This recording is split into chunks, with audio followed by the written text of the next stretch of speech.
It's something we've all probably experienced. You take a common medication, maybe it's for pain or blood pressure, and you get one kind of result. Maybe it works great. Then a friend takes the exact same pill, same dose, and they have a totally different experience. Yeah. It might do nothing for them, or even worse, they get hit with some really bad side effects. That variability is, well, it's one of the fundamental challenges in medicine, really. For a long time, we'd point to factors like someone's age, maybe their diet, or if they were taking other medications. Right, and those things definitely matter, but what if a huge, sometimes surprising piece of that puzzle isn't just random chance? What if a significant chunk of why you respond differently is actually like hardwired into your unique genetic code? That's precisely the space explored by pharmacogenetics and pharmacogenomics. Think of pharmacogenetics as looking at how differences in a few key genes dramatically influence your response to a drug. Pharmacogenomics takes a broader view, sort of examining a larger set of genes, maybe even across your entire genome, to understand that whole genetic picture. So these fields are really on a mission then to identify which of the millions of variations in our DNA actually impact how medicines work. Yeah. Prove that connection, and then hopefully translate that into better, more personalized healthcare. That's it, exactly.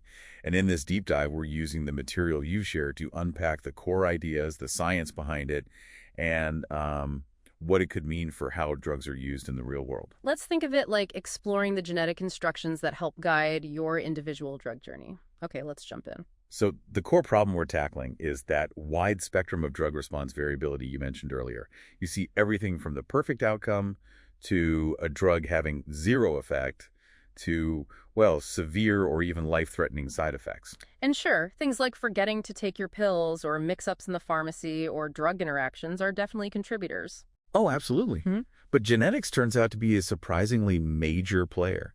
It's not just one isolated factor. It's more like a complex interplay between your environment, your diet, your age, those other drugs, and your unique genetic blueprint that shapes how your body ultimately handles and responds to a medication. So how exactly does our DNA get involved in this process then? Well, genetic variations, those small differences in our DNA sequence, they can do a couple of main things. They can change the actual structure or function of the proteins our bodies make, Okay. or they can alter how much of a particular protein is produced.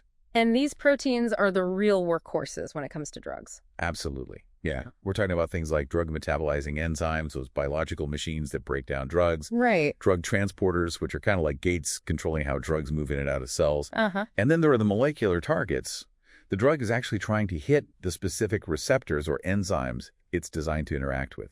Even genes related to the disease itself can influence drug response. Okay, here's where it gets really interesting and, frankly, a bit mind-blowing based on the source material.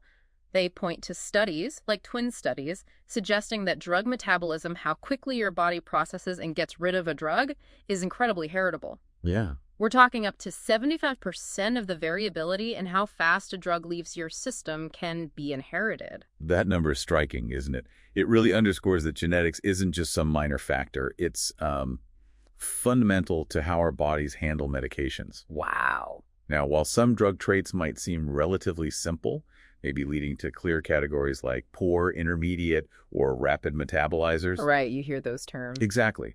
But the reality is often far more complex. Most drug responses actually involve many genes acting together, plus all those environmental factors we talked about. So while those high-impact single gene examples are powerful, it's often not just one thing calling all the shots. Correct. Yeah. Unraveling those multi-gene effects is a big area of research right now. Okay.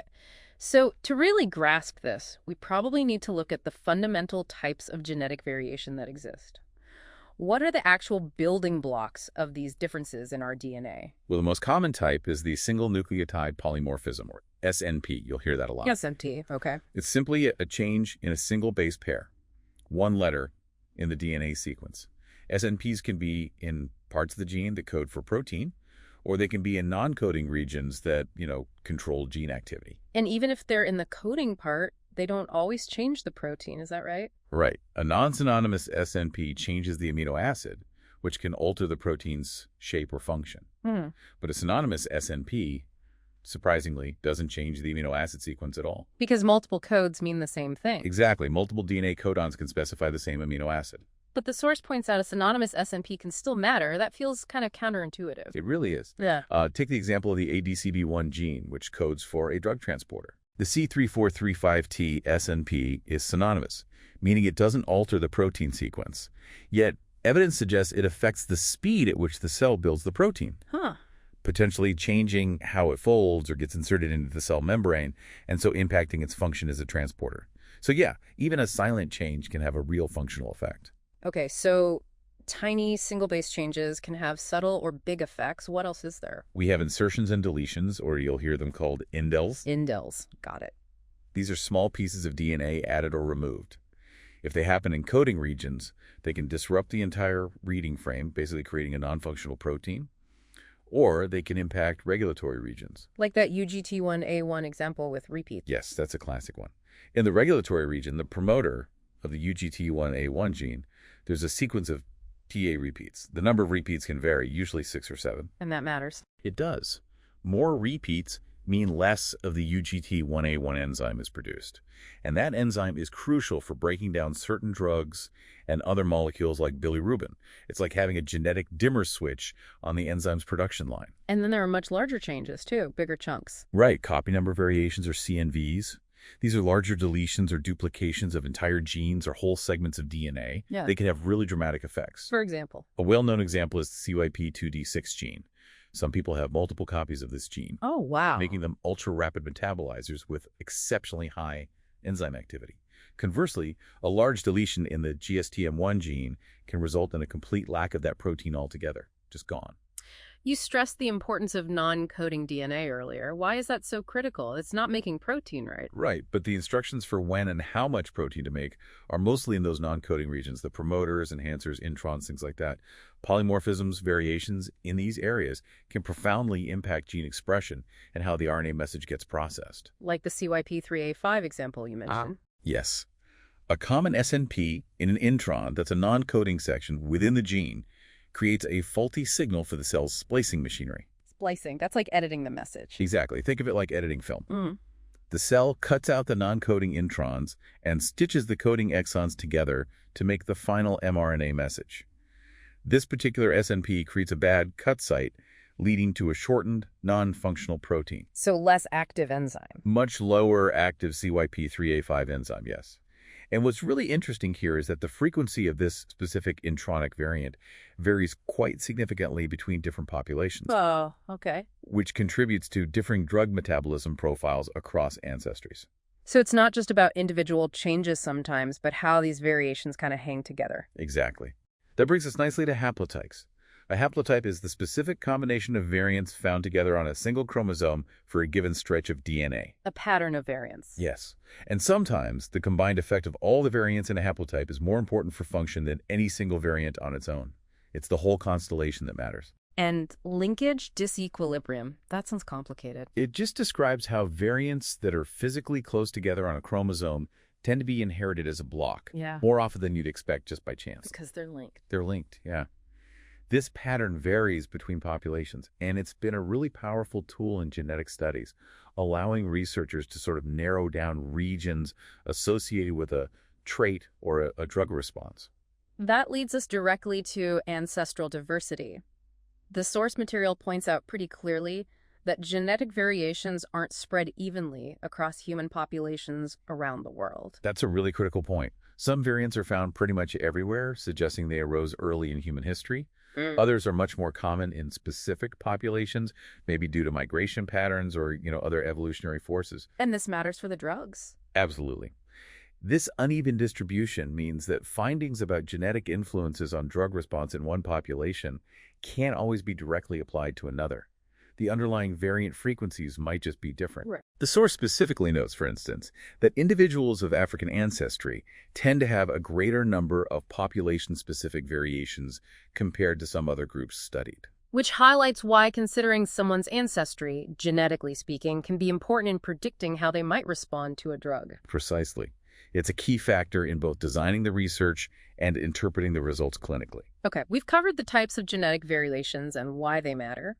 How do scientists actually go about finding these connections between our DNA differences and how we respond to drugs? It sounds complex. Oh, it is. Pharmacogenetic study design is quite involved. It involves careful selection of participants, trying to account for their genetic background and environmental factors, potential confounders. Right. You need to decide which genetic variations to look at, use reliable methods to actually read the DNA, apply rigorous statistics, and critically, see if your findings hold up when you test them in a completely different group of people. Replication is key. And you have to decide exactly what you're going to measure, the outcome. Yes, the trait, or phenotype as it's called. This could be a direct clinical outcome. Did the drug lower blood pressure? Did the tumor shrink? The things the patient and doctor really care about. Exactly. But those are influenced by many things. Or it could be an endophenotype, something closer to the drug's mechanism in the body, like how active a certain enzyme is, or the actual drug level in the blood. Like giving someone a probe drug just to see how fast they metabolize it using a specific enzyme pathway? Right. That measures the enzyme activity directly, but even that has potential pitfalls. What if the person is taking another drug that happens to block that same enzyme? They might look like a slow metabolizer based on the probe drug test, even if their genetics suggest they should be fast. Yeah. It's called a phenocopy, a non-genetic factor mimicking a genetic effect. Tricky. Where do you even get the DNA for these studies? Usually from white blood cells from a blood sample or buccal cells, which you get just by scraping the inside of the cheek. DNA itself is remarkably stable. Quality control is absolutely vital, though. Making sure the genotyping worked correctly, checking the basic genetic makeup of your study group. We do something called checking Hardy-Weinberg equilibrium. Which is? It's essentially a check to make sure the gene variants are showing up in the group in the proportions you'd expect if mating were random. If it's way off, it can flag potential problems with the data or maybe how the group was selected in the first place. Makes sense. What are the big strategies for finding these gene-drug associations? Well, there's the candidate gene approach. This is hypothesis-driven. You focus on genes you already suspect are involved based on how the drug works, like its metabolism pathway or its target protein and so on. You might use resources like the PharmGKB database, which tracks known gene-drug relationships. But that means you're only looking where the light is already on, so to speak. You might miss something unexpected. Exactly. That's the limitation. The other major approach is genome-wide association studies, or GWAs. GWAS. Heard of that. This is agnostic. You basically scan hundreds of thousands or even millions of genetic markers, SNPs usually, across the entire genome, without a prior hypothesis about specific genes. That sounds incredibly powerful, but also like managing a ton of data. It is. It requires very large numbers of participants, thousands or tens of thousands, and sophisticated statistics to pick out the true signals from all the random noise. But it can reveal completely unexpected associations. Any examples? Yeah, the source gives a really compelling one. A GWS study identified a very, very strong link between SNPs in the HLA-B locus and liver injury caused by the antibiotic flucloxacillin. The odds ratio was over 80. Wow, 80 times the risk. An incredibly powerful genetic predictor found just by scanning the whole genome. GWS has also been great for confirming associations first found in candidate gene studies, like the links between CYP2C9 and VKORC1 variants in warfarin dose, or CYP2C19 and clopidogrel. So finding an association, especially one that strong from GWS, is huge. But you mentioned earlier, you also need to show that the genetic change actually does something functionally, right? It's not just along for the ride. Crucially, association is correlation. Functional studies aim to show causation. You can do in vitro studies, using cells in a lab dish, to see if a variant actually changes how well an enzyme works, for instance. How do they measure that? Well, to simplify enzyme kinetics, you can look at two key measures. KRAM, which is kind of like how sticky the enzyme is for its drug substrate, how easily it grabs onto it. Okay. And Vmax, which is its top speed, how fast it can process the drug once it's bound. Genetic variants can affect either KRAM or Vmax, or sometimes both. Animal models can also be used to see effects in a whole organism. And there are computer programs now that try to predict function. Yes, there are computational tools like SIFT, Polyfin, or CAD. They predict the potential impact of variants, especially those that change the protein sequence, often based on things like how conserved that part of the gene is across different species. If it hasn't changed much, it's probably important. But they're just predictions. Exactly.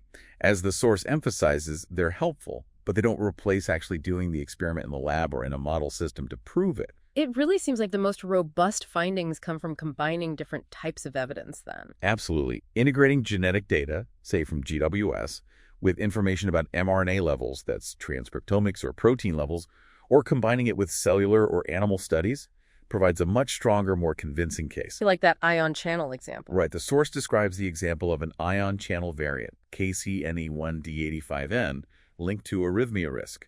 It shows how population data finding the association, plus lab studies measuring the altered electrical current in cells with the variant. And computer simulations showing that the effect only really caused problems under specific stress conditions like low potassium, all fit together nicely to explain the clinical observation. It's like piecing together a puzzle from different angles. And newer technologies are making these functional studies even more powerful, I imagine. Oh, totally game changers. Right. Induced pluripotent stem cells, iPSCs, Right. allow scientists to take, say, skin cells from a patient, reprogram them back into stem cells, and then turn those into relevant cell types like heart cells to study ion channels or liver cells to study metabolism, all carrying the patient's specific genetic makeup.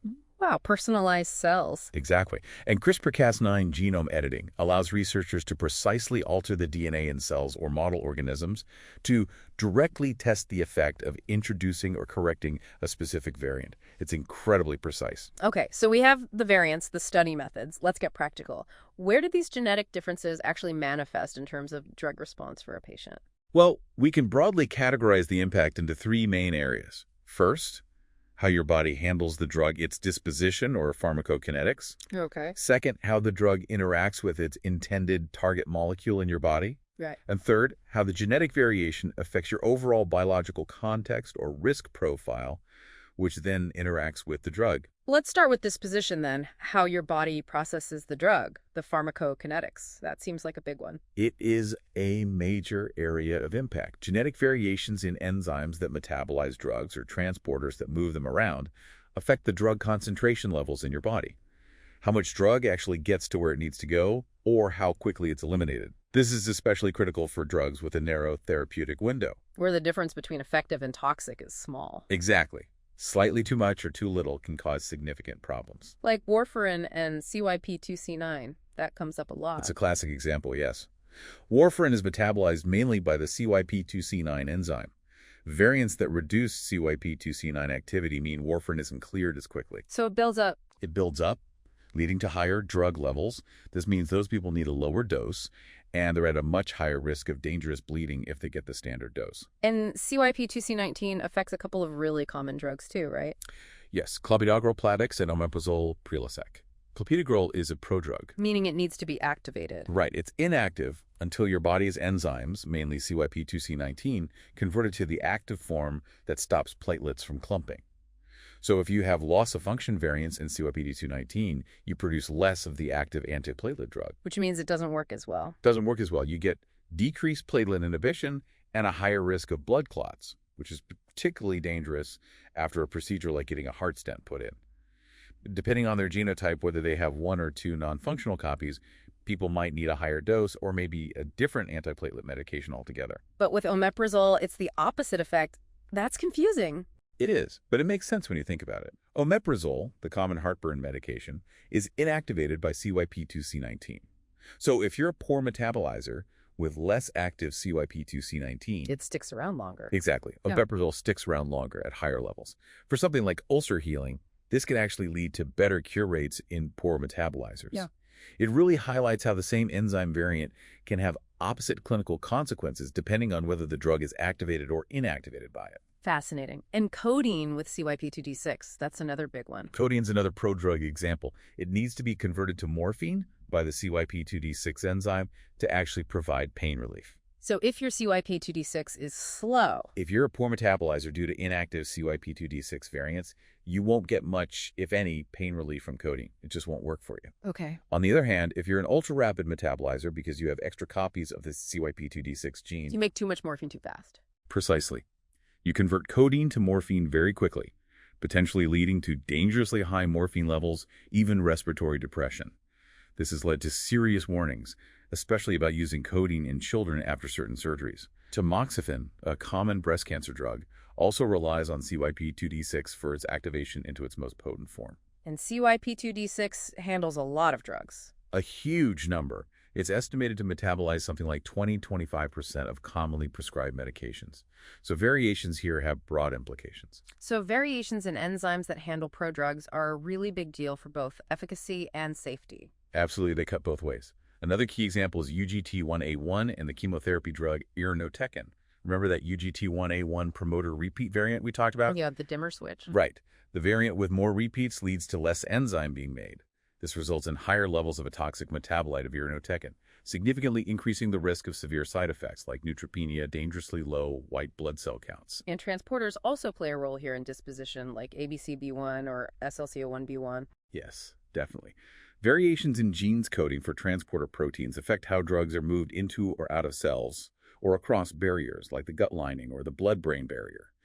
Variants in ABCB1 can affect levels of drugs like digoxin or certain HIV medications, and variants in SLC01B1 famously affect muscle toxicity risk with statins because they impair the transporter that takes statins into the liver. It also affects methotrexate transport. Okay, so that's a good overview of how genes change how your body processes the drug. What about changes in the drug target itself, where the drug is actually supposed to work? Right. This is the second category. This happens when the specific protein or molecule the drug is designed to interact with has genetic variations that alter how well the drug binds or how it affects the target's function. VKORC1 and warfarin again? Yes, VKORC1, alongside CYP2C9, is the other major genetic player for warfarin. Warfarin works by inhibiting the VKORC1 enzyme, which is involved in vitamin K recycling needed for clotting factors. So it's the direct target. It's the direct target. Genetic variations in the VKRC1 gene itself directly affect how sensitive this target enzyme is to warfarin inhibition. This strongly influences the dose you need. There are rare resistance variants, but more commonly there are variants in the promoter region of VKORC1 that affect how much enzyme is made. These common variants significantly contribute to the wide variability in warfarin dosing requirements, including differences seen between major ancestral groups. And MTHFR with methotrexate, how does that fit in? MTHFR is an enzyme involved in folate metabolism. There's a common variant in the MTHFR gene, C677T, that's associated with moderately reduced enzyme activity. Now, rare, severe MTHFR variants cause a serious metabolic disorder. Right.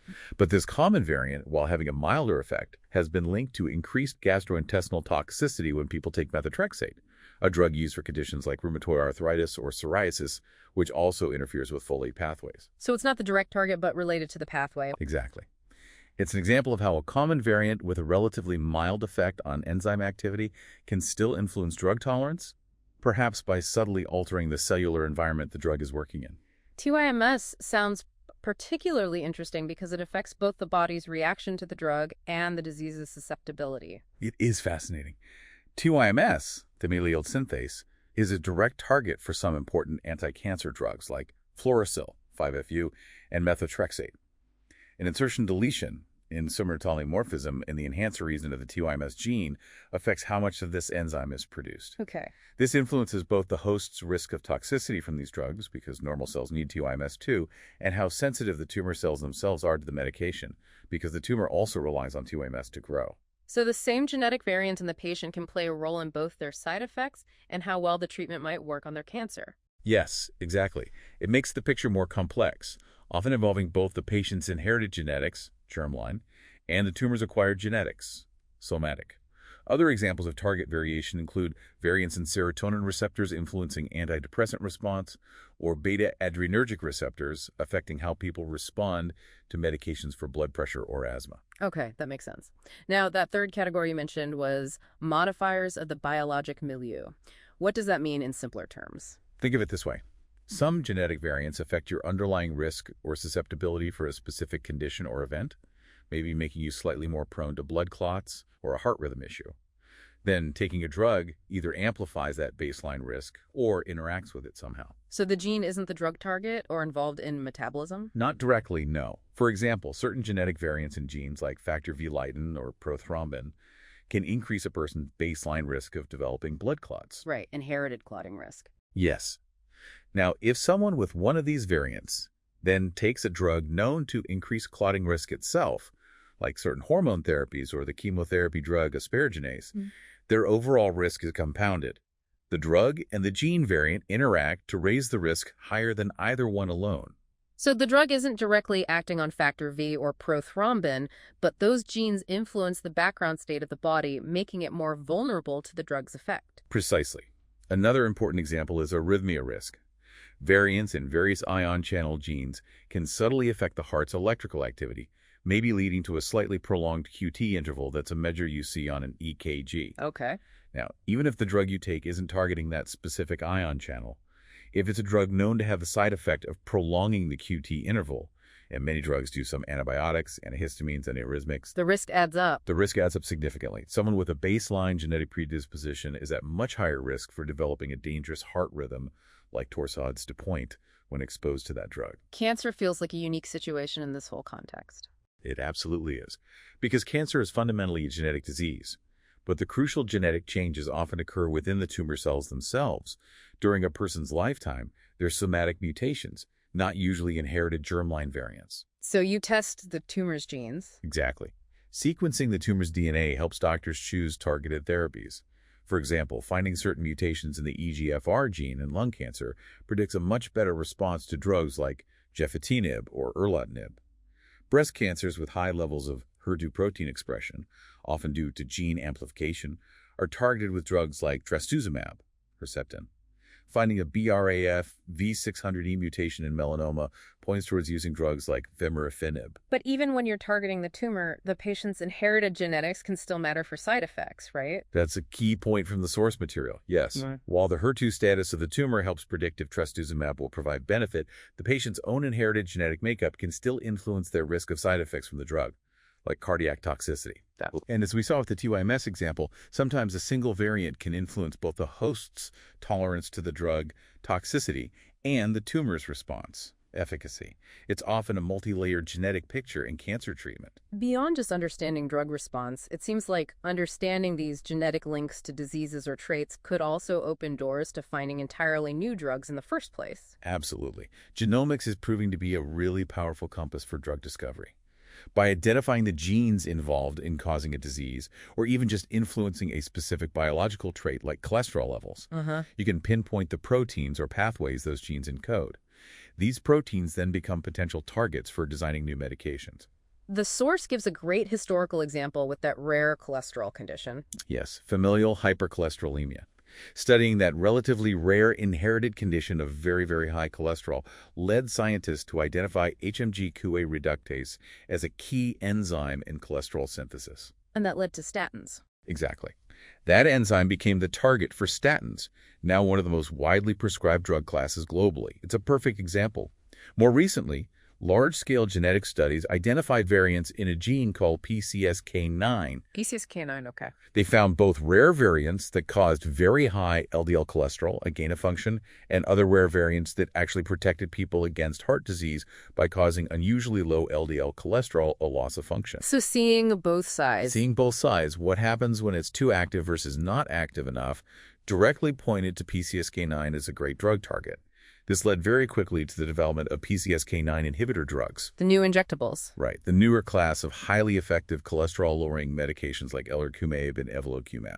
So simply by observing what different genetic variants do to human health, sometimes protecting, sometimes harming, we can find these crucial biological pathways to target with new drugs. Exactly. It's a really powerful pathway for discovery. Other examples mentioned include identifying APOC3 variants related to high triglycerides and heart disease risk, or SLC3DA8 variants linked to type 2 diabetes risk, both pointing to potential new drug targets. And for cystic fibrosis, identifying the specific variants in the CFTR gene that patients had allowed for the development of drugs like ivacaftor and lumacaftor that are tailored to fix the protein defects caused by those particular variants. True precision medicine. This is all incredibly promising science. It really is.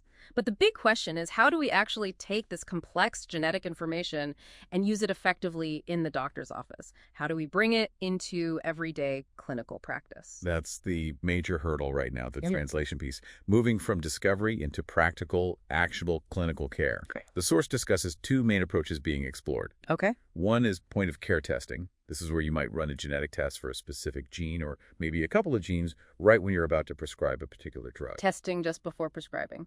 Yes. Rapid genotyping technology is getting faster, which helps, but you typically need a separate test for each gene-drug pair you're interested in. The other approach sounds maybe more forward-thinking, planning ahead.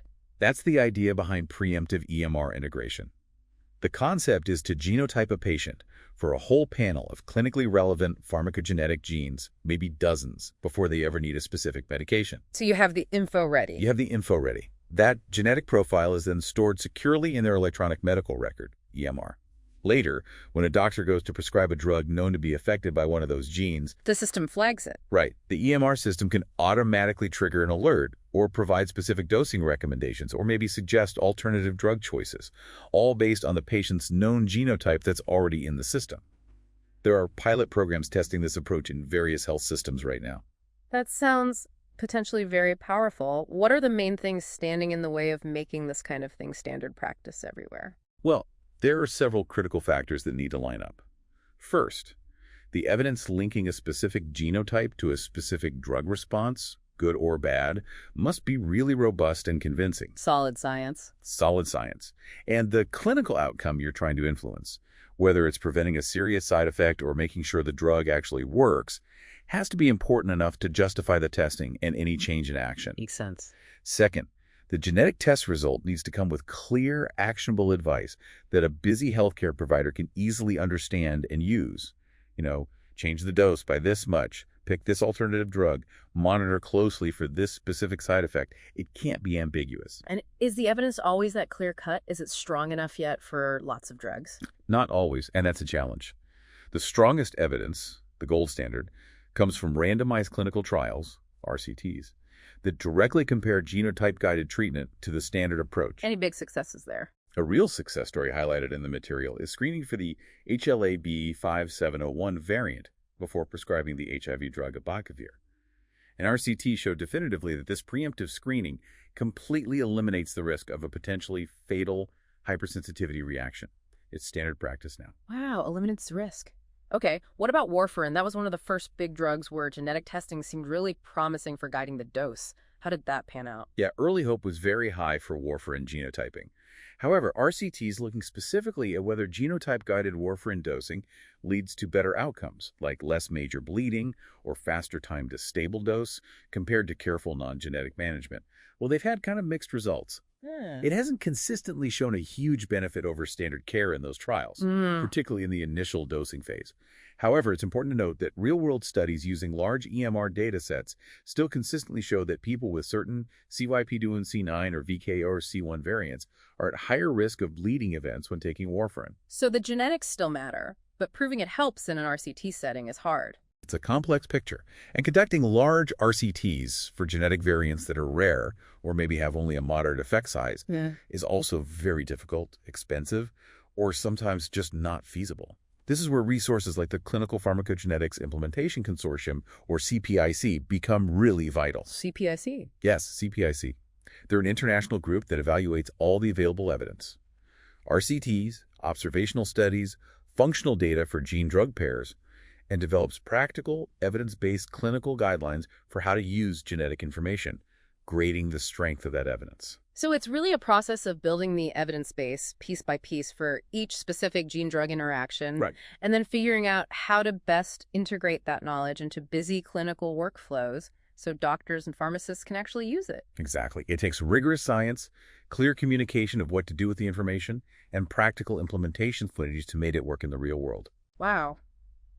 We've really taken quite a deep dive here. We've gone from understanding how our individual genetic variations from the tiniest single base changes, the SNPs, up to larger duplications or deletions can profoundly influence how our bodies handle medications. Yeah.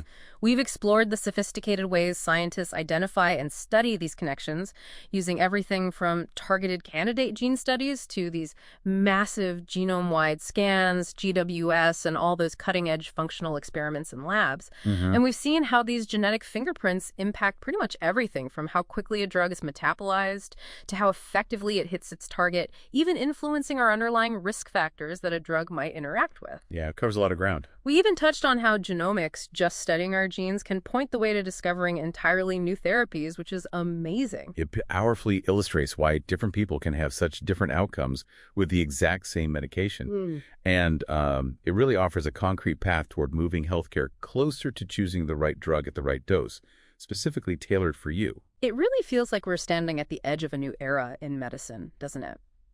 And considering the explosion in our ability to access just vast amounts of genetic information now, here's maybe a thought to leave you, the listener, with. How do we take this knowledge, which is currently often focused on individual gene variants, and truly understand the incredibly complex interplay of many genes working together, along with all those environmental factors we talked about, to accurately predict and optimize drug response for everyone? That's the big challenge. Yeah. What are the practical challenges, and maybe the ethical considerations, too, involved in weaving this powerful, intensely personal genetic information into the fabric of routine healthcare for potentially billions of people?